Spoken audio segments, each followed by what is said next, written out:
what that music say? Yes, sir, Amos. That music say, good health to all from Rexall, the stores with the orange and blue sign.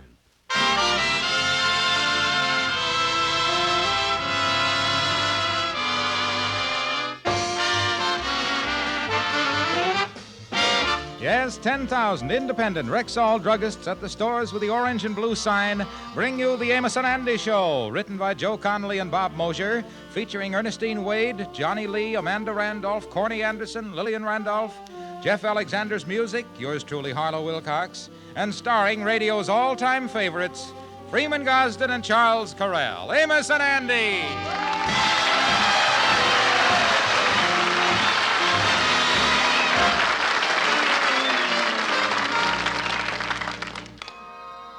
How do you do, ladies and gentlemen?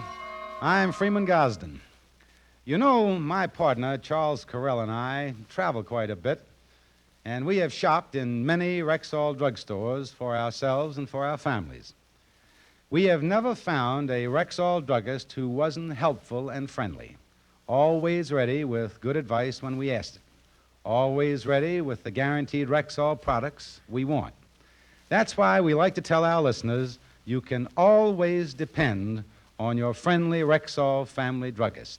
Thank you.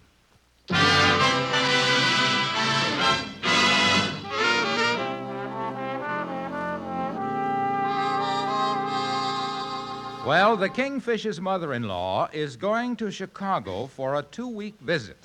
Right now, her daughter Sapphire is helping her pack, and the Kingfish is standing by to make sure that nothing happens to interfere with her trip. Now, Mama, I put your extra petticoats in here and your extra camisole in this bag. Oh, thank you, daughter. Yeah, you better take along an extra hairpiece, too, Mama. You know, Chicago is the windy city. If a breeze comes up, your transformation go flapping around like a hairy pigeon, you know. If I was you, Baldy, I wouldn't talk about hair. You got enough forehead there for a quartet. Now, see here, George Stevens, I'm not going to... Oh, that's my taxi. I'm going. Goodbye, daughter. Take care of yourself. Oh, goodbye, Mama. Now, don't let no men get fresh with you on the train. Don't worry. I'm taking my hat pin along for protection. Well, ain't no need for that, Mama. Any men that would get within harpooning distance of you is all under lock and key. Well, you just watch yourself while I'm gone, you old windbag. George, it wasn't so nice of you to tease Mama about men. You know, a few years back, she met a man at a summer hotel. He was going to marry her, but at the last minute, he turned out to be a fortune hunter. She was so upset, she don't even talk to me about it. Well, so on to see a romance. The old puppers has got out beyond the breakwater now and then, huh? Well, don't you ever let Mama know I told you. No. Oh, I guess I better get the dishes done now, and Oh, George, the door. Holy smokes, don't tell me the old lady's done boomeranged on us here. Answer it, George. Well, wait a minute. Let me peek out the curtains here. Yeah. Uh-oh. It's the telegraph boy. Well, open the door. No, sir. If I open the door, he gonna expect a tip. If we wait long enough, he'll slide it under the door and go away. Uh-oh. He must have been here before. He's sliding it under there already. Yeah, here he is. I get it. Yeah, here it is, yeah. Who is it for? Well, it's for you, Sapphire. Oh. Oh, George, it's from Aunt Matilda, Mama's younger sister. Say, she's coming to New York for a visit. Matilda? Which one of Mama's sisters is she? Well, she's the only one of the 12 girls that didn't marry. She's on the fat side and was always considered the homeliest one in the family. Holy mackerel, I'd like to get a load of her. Being the homeliest one in the family is like being the sourest bottle in a case of vinegar. What you coming up here for anyway? Well, you know, she's always been trying to get a husband. Seems like she's been corresponding with the marriage bureau here in New York, and they got some prospects lined up for her, and she's coming up to look them over. Yeah, I'd like to see the Skid Row Casanovas they got lined up for her. Well, Aunt Matilda won't have no trouble, George, because when Grandpapa died, because she was unmarried, he left her $20,000 in cash. She's been saving it for a dowry. 20,000 smackers, and she wants a husband, huh? Mm-hmm. Well, it's a shame to let that money get out the family. Say, has you got a picture of Aunt Matilda around here someplace? Just that group picture we has of the whole family. Yeah, well, I think I'll borrow it for a little while and take it over to Andy's rooming house. George, what is you up to? Well, if Aunt Matilda is in the dowry dumping mood, I might as well get her to dump it on a certain big, fat, vacant lot where I got scavenging privileges. That's right.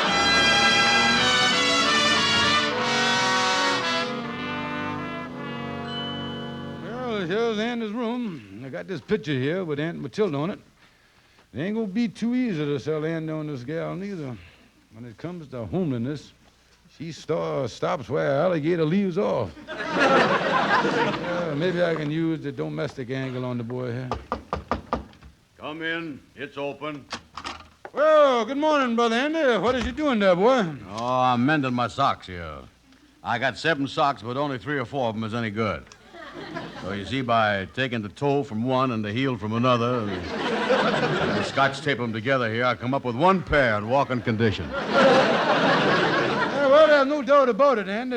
You know you needs a wife. Some sweet, gentle creature to add a feminine touch to this miserable hovel of yours. Now, it does, huh? Certain, Andy.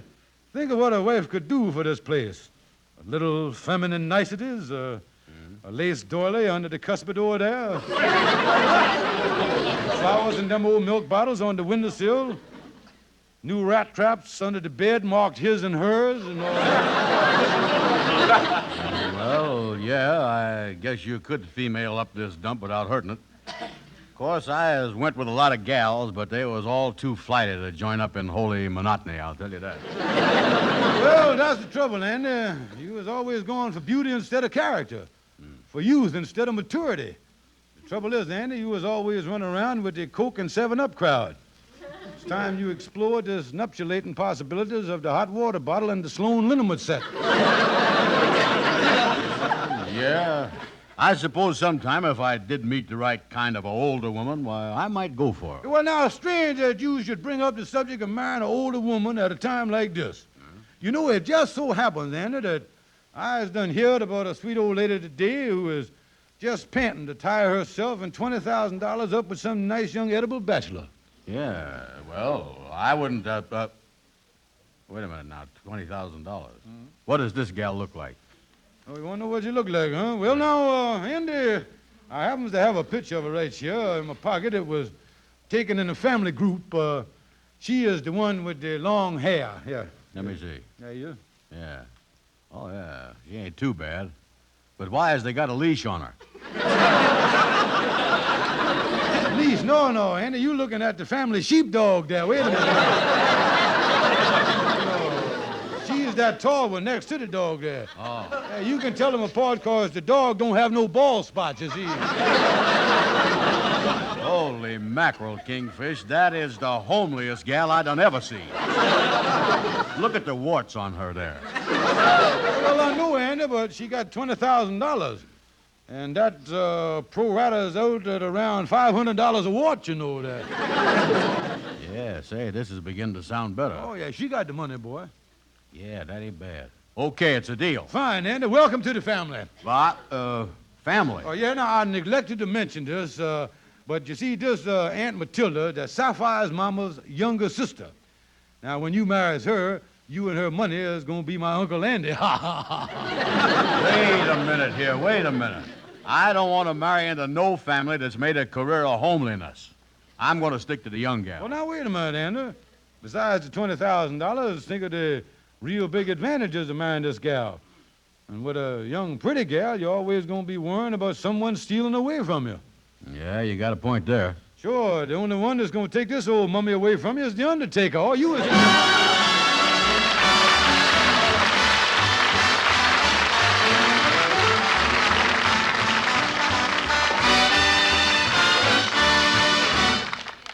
Good evening. This is your Rexall family druggist, one of the 10,000 independent druggists who have made the word Rexall part of our own store names.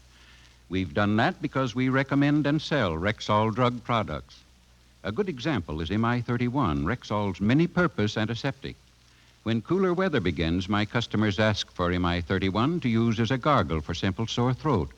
Used full strength, MI-31 kills germs on contact, yet will not harm delicate membranes of mouth or throat. MI-31 is an effective gargle, mouthwash, breath deodorant. The multi-purpose antiseptic indeed, yet you get a full pint at the same price as other brands of smaller quantity. So ask for it. MI-31 at Rexall drugstores everywhere.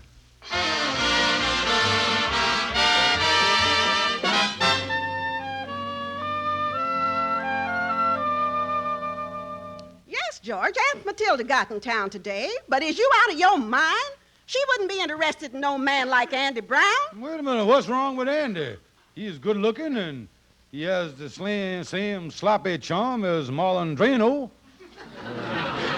George, she told the matrimonial bureau that she wanted a steady, reliable man. On top of that, she caught a cold on the way up here, and she's going to have to stay in the hotel room for a couple of days. So the old vulture got the virus, huh?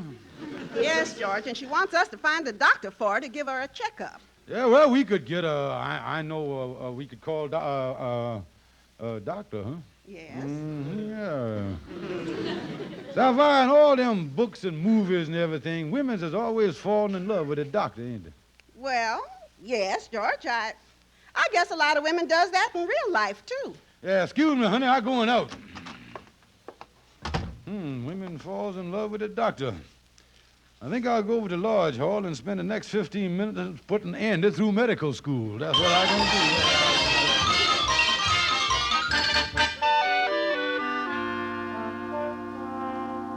Well, now you got everything in your head, Andy, and here's Matilda's hotel room. Yeah, tell me this. Do I look like a legitimate doctor, Kingfish? Oh, yeah, Andy, with that stethoscope sticking out of your pocket there and that white coat we got from the candy butcher over at the burlesque house. Oh, you look like the real thing, boy. Oh, yeah, good. Now, just remember, when you were examining Matilda, don't turn around. She might lose confidence in her physician if she sees Orange Crush written on the back of your coat there, you see. Well, I'll watch it. Well, ring the bell, Kingfish. All right, now. Put it on good, boy. You're a doctor. Well, I see the picture, so she shouldn't be too much of a shock to me or anything. Well, don't forget, though, Anna, sometimes after they takes a picture, they has an orders to retouch the thing. You see, Well, Aunt Matilda. Why, George, come on in. Holy mackerel, Kingfish. Who retouched her picture? Michelangelo? Shut up, Annie, and get on in there. George, I was just resting up here in my bathrobe. I was a little under the weather. Yeah, well, so Sapphire told me, and that's why I brought along my friend and physician, Dr. Brown, the world-famous surgeon who is, he's the one that recovered the cure for streptomycin, you see. Oh, how thrilling to meet you. Such a distinguished physician, Dr. Brown. Oh, you look like something I read about in the medical journal. Likewise.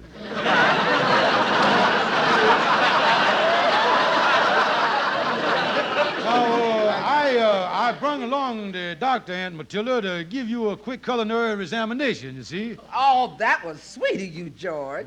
And how thrilling to be examined by a big New York doctor. Yeah. Proceed with examination, doctor. Get your bag open there and take out your R-stick and all that stuff. Stick out your tongue, Aunt Matilda, and say ah.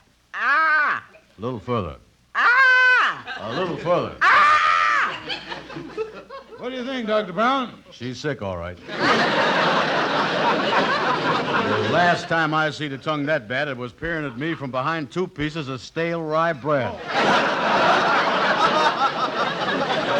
close your mouth now, Aunt Matilda. There's a draft in here. And the doctor wants to get on with examination, you see. You know, Doctor, I've been coughing so much, I think I done hurt my ribs. Hurt your ribs, huh? Yeah, well, plug in your stethoscope there, doctor, and see if you can hear anything through all that blubber. Yeah. Now, let me kind of tap around the ribs here.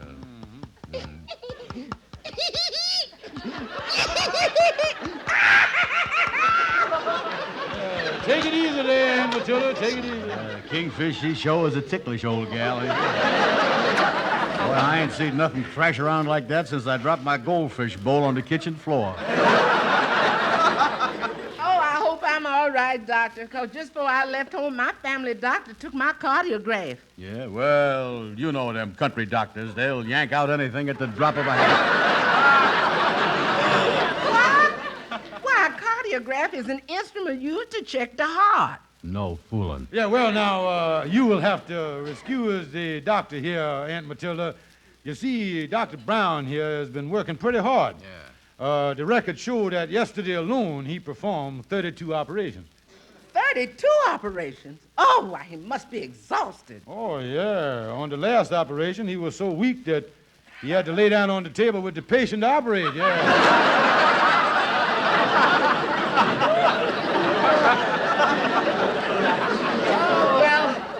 I think it's just wonderful to have a successful doctor like this to give me so much of his time.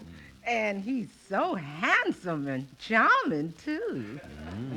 Yeah, well, I know the doctor want to get on with the examination, so I tell you what, I'll be running along. I'll see you later, Aunt Matilda. Yeah. So long, Kingfish, so long. Yeah, and by the way, Doctor, you was doing fine so far, but if I was you, I'd play it smart and examine them ribs a couple of more times, boy.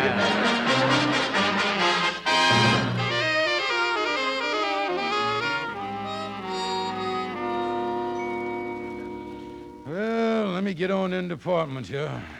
This here thing is a mess. Yeah, if that thing work out this afternoon, it might lead to Andy marrying Aunt Matilda. Yeah, and then keep her $20,000 in the family, then I get a hold of... Sapphire, I was home. George Stevens, I've been waiting for you. I'm so mad at you, I don't know what to do. Well, wait a minute now. Walk in the house here, and the second I get in, you jump all over me. What's the matter with you? George, what is the idea? Taking that Andy Brown over and introducing him to Aunt Matilda as a doctor. She done went and fell for that big boob. Yeah, well, that's what I planned on. That way, if she marries Andy, it'll keep the $20,000 in the family. George, Aunt Matilda ain't got no $20,000. Yeah. She's been spending her money right and left trying to land a rich husband. The matrimonial bureau had one lined up for her, a Mr. Hamilton. He's a lonely old man, and he's worth over $200,000. They've been corresponding, and he was crazy about it. Now, you done went and ruined her chances. Well, now, wait a minute, it ain't too late. I saw her. Now, wait a minute, look here. I tell you what you do. Now, we can get out of this some way. Tell her that I was just fooling or something, that Andy ain't no doctor. I done already done that, George, but it was too late. Aunt Matilda already called up Mr. Hamilton and told him it was all off. Now he never wants to see her nor speak to her again. Holy mackerel. As the glowworm said when the nightingale ate him up, I is too bright for my own good. I don't know what...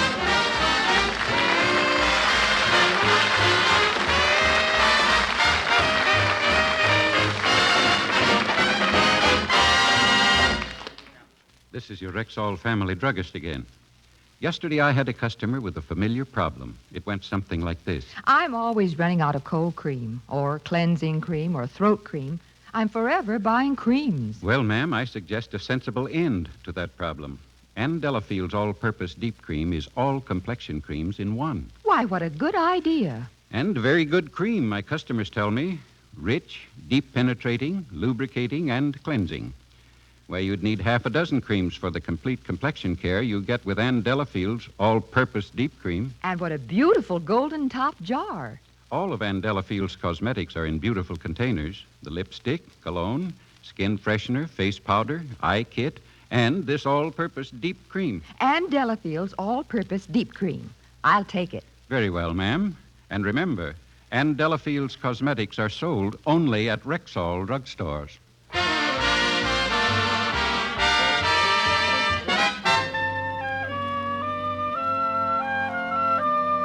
Well, I think I'll drop in and see Algonquin J. Calhoun.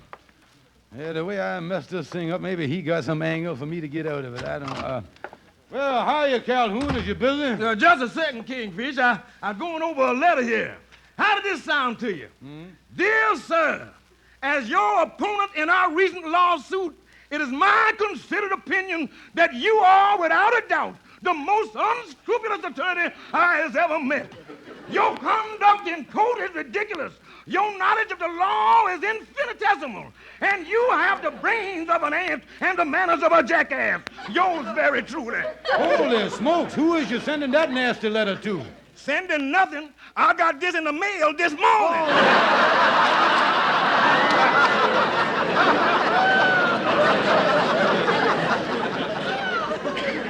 Now, listen, Calhoun, I is in a mess here. I done broke up the romance between my Aunt Matilda and a Mr. Hamilton. Now I find out that Mr. Hamilton's worth $200,000. Kingfish, that is a nasty piece of matrimonial messing. Yeah, I know that, but can you think of anything I can do to bring them back together again? I want to be the fella that brings them together. The old fella's so mad he said that he never wants to see her again.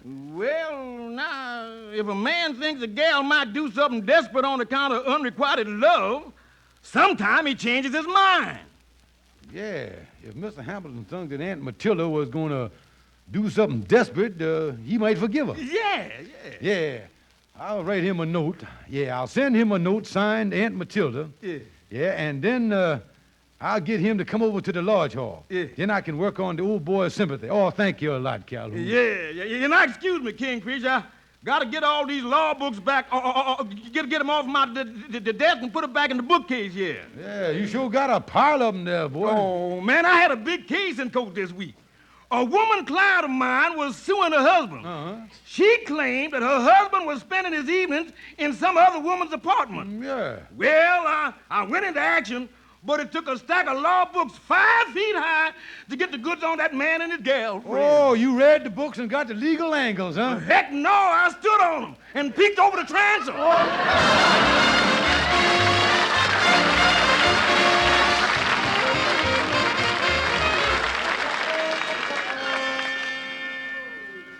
Well, Andy, I had Lightning deliver the letter over to Mr. Hamilton, signed Aunt Matilda, you see. I sure he gonna be over here, 'cause I hinted around that she was gonna do something desperate. Yeah, well, I don't think it's going to be easy to rekindle the flame in that old boy, Kingfish. A fella his age ain't likely to be too eager for romance. Well, don't let them old geezers fool you, Andy. There's many a campfire the Rangers done thought was out that wound up burning down 10,000 acres. Well, you could put it kind of strong in the letter, huh, that Aunt Matilda was thinking of doing away with herself? Well, I done hinted at several gruesome possibilities. Yeah. I would say that when he wait a minute, that must, now stop grinning there, Andy. Put on a sad face. Yeah, I'll do that. Come in. I'm looking for George Stevens. That's me. What can I do for you, sir? Well, this note was delivered to me from your Aunt Matilda. My Aunt Matilda, huh? What did the poor dear have to say? Well, here you are. Read it for yourself. Say here, Mr. Frederick Hamilton, New York, dear murderer. By the time this letter reaches your cruel and heartless hands, I may be stiff, cold, deceased, and otherwise unsuitable for romance. Farewell, thoughtless heartbreaker. Yours sincerely, the Kingfisher's heartbroken old Aunt Matilda. P.S. Keep smiling. What is it? Well, naturally, I was terribly upset. Oh, yeah, that's a sad letter, all right. Yeah, and I'm afraid it just goes to confirm my suspicion about dear old Andy. Do you really feel that she's done away with herself? Oh, yeah, we feel the old gal done kicked her own bucket. Well, do you have any proof of that? Proof? Well, now, it ain't conclusive, but this morning we found Aunt Matilda's umbrella on top of the Empire State Building hanging over the railing. And 98 stories below was a size 52 hole in the sidewalk. Do you think it was her? Well, we wasn't sure, but just to be on the safe side, we had the local congregation to go over there and holler, "Ah, sweet mystery of life," down to Subway Graton. Oh, dear, this is terrible. Poor Matilda. Why, I was so heartless to her. Why? I'd do anything to get her back. No, you would, huh? Now, come to think of it, I don't believe that was Aunt Matilda's umbrella on top of the building after all. Thinking it over, I don't believe it was an umbrella at all. It was just a tall, thin tourist looking over the wall. Yeah, come to think about it, I don't think that was really no size 52 hole in the sidewalk either. No, I think that was just a couple of fellas down there working on the pipes. Are you sure? Well, when the ladies of the congregation hollered their number down there, they got a pretty nasty baritone echo from the manhole. Oh, if it were only true. Yeah, well, I tell you what, Mr. Hamilton, if you drop by the apartment tonight, I think I might have some good news for you. Oh, how wonderful. And Matilda and I will be happy together again. Yeah, and I'll tell you, if I was you, I wouldn't take the old gal on no tall building until she gets over jumping jitters, you see. Because she's pretty nervous.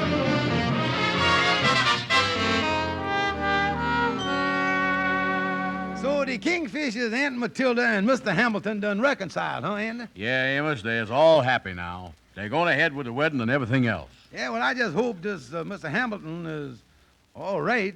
Oh, yeah, don't worry about that, boy. He's got over $200,000. Yeah, well, that's a break for the Kingfish, getting a rich man like that in the family. I guess they're going to have a big wedding, huh? Oh, sure. Everybody's invited. The mom-in-law's coming back from Chicago, and you know something? At the wedding, me and the Kingfish is going to be Mr. Hamilton's best man. The two of you going to be his best man? Yeah. The Kingfish figures that if the old boy gets cold feet going up the aisle, the two of us will be able to line buck him up to the altar. Oh, yeah!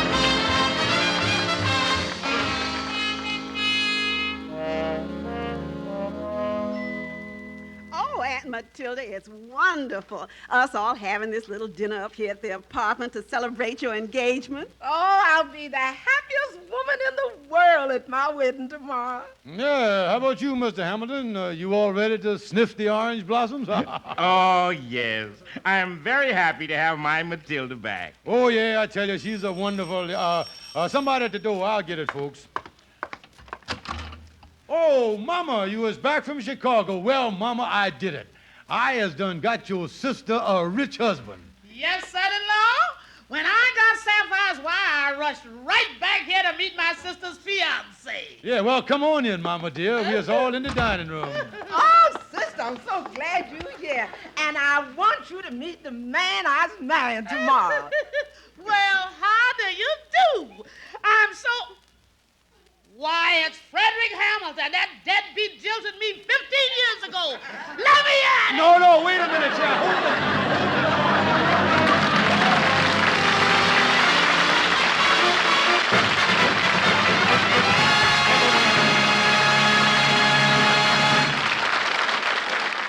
This is Harlow Wilcox with a word that can be important to your health, your popularity, your success on the job. The word is Plenamins, the famous Rexall multivitamins, one of the best balanced formulas money can buy. Plenamins, spelled Plenamins, are the tiny, easy-to-swallow capsules that give you 10 vitamins, plus 3 important extras, iron, liver concentrate, and red vitamin B12. Plenamins are the vitamins that give you more than the minimum daily requirement of all vitamins with known minimums. So don't say vitamins, say Plenamins, the Rexall multivitamins sold on Rexall's money-back guarantee at Rexall drugstores everywhere, the stores with the orange and blue sign. Yes, ladies and gentlemen, rely on your Rexall family druggist. And when you visit him, would you be kind enough to say that Amos and Andy sent you? Thank you and good night. See you next Sunday.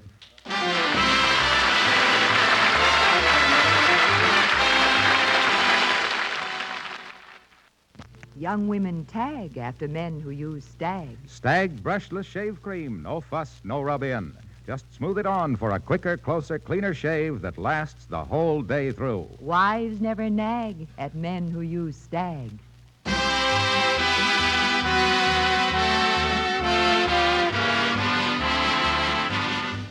Be sure to be with us at the same time next Sunday when your Rexall druggist will again present the Amos and Andy Show, directed by Cliff Howell.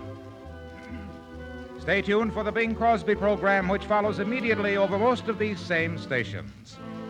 This is the CBS Radio Network.